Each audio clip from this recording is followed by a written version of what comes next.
Rob Zombie made his directing debut with House of a Thousand Corpses, a movie that was so kind of abhorrent apparently that it was shelved for a few years until a new distributor could be found.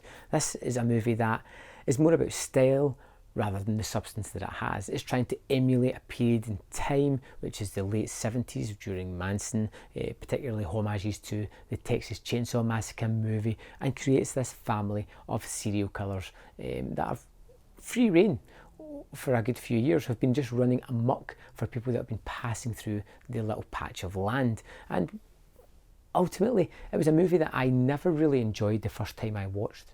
I struggled to get through it, and that was a long time ago. And I finally, with the third part of this trilogy now coming out, was wanting to give it a rewatch to see why did I dislike it so much, and has my opinion changed, which it has.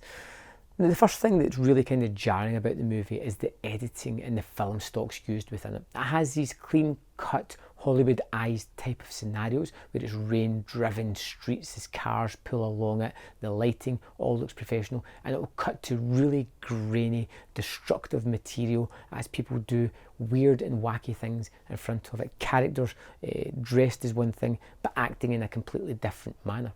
We are thrown into these 4 characters who are looking for horrible roadside attractions, and they're about to stumble across one that they won't get away from in the form of Captain Spaulding's Museum of Horror, where they are led to believe that there is this tree where someone was hung from, Dr. Satan, and they want to check it out.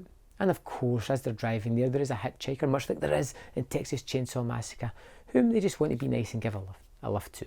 Of course, this is Sherry Moon, Rob Zombie's wife, who plays baby Firefly in this movie, and she is the kind of bait for these boys, and she's going to take them to her house where they're not going to leave ultimately. And we know that as it gets there, and the movie plays with us a little bit by constantly showing us the family just acting oddly. The people in the car are trapped because their tyre has blown and they're waiting on it being fixed, and they're pretty much at the mercy. The kind of way that a prey doesn't know that they're being toyed with, as these tigers move round about them, toying with them before they ultimately strike. And we're showing the various members of this family and how they're all cut from the same cloth. And of course the victims we're never really attached to. We don't see enough of them to really get them formed as full people, and ultimately they just become pieces of meat that's going to scream as they're dismantled.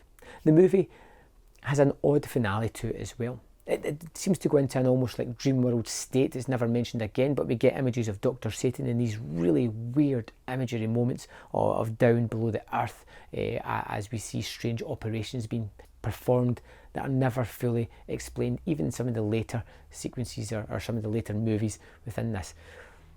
But there is some fun to be had here. There is some fun to be had with the playful nature that Rob Zombie has, the way he's setting up his scenes. Some of the editing is rather nice. But it does feel like a first feature. It does feel like a where do we draw the line? Where do we stop and become a wee bit more focused on the story, or a little bit more focused on the way we're telling this story through the filmmaking? And it almost feels like I'm going to do everything that I can possibly do, everything that influences me, I'm going to throw it all into the one movie because this might be my only chance.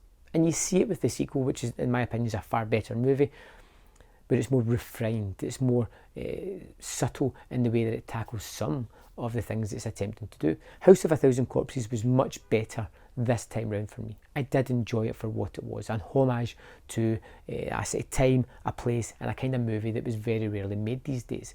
Very much akin to a more bloody, glorified, bigger budgeted Texas Chainsaw Massacre, where instead of one crazy person with a chainsaw, we've got 5 of them, all as crazy as one another, all with bloodlust on their mind.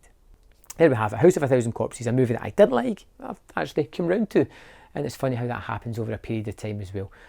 I can't really remember why I didn't like it, but I do know that I enjoyed it. It's just not as great as the sequel to this one. I'd love to know your thoughts on House of a Thousand Corpses. Let me know in the comment box below your thoughts, and I'll see you next time on Man vs Film.